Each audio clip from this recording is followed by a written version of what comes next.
Prokuroria pranë gjykatës së shkallës së parë të jurisdiksionit të përgjithshëm Fier ka përfunduar hetimet dhe ka dërguar në gjyq shtetasin MR, i akuzuar për veprën penale mbajtja pa leje dhe prodhimi i armëve shpërthyese dhe i municionit.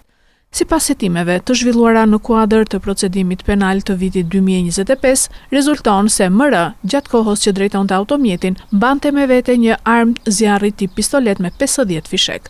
Më pas gjatë kontrolleve të ushtruara në ambiente të përdorura prej tij, u zbuluan dhe u sekuestruan edhe 12 armë të tjera zjarri, konkretisht 10 automatik model 56, një armë automatike e tipit Skorpion dhe një pistolet, të gjitha në gjendje funksionale sipas ekspertimit teknik balistik.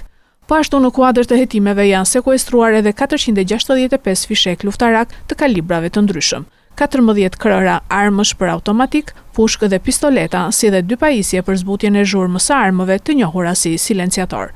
Nga aktet e ekspertimit teknik balistik ka rezultuar se të gjitha armët dhe municionet e sekuestruara ishin në gjendje të rregullt teknike dhe të afta për qitje.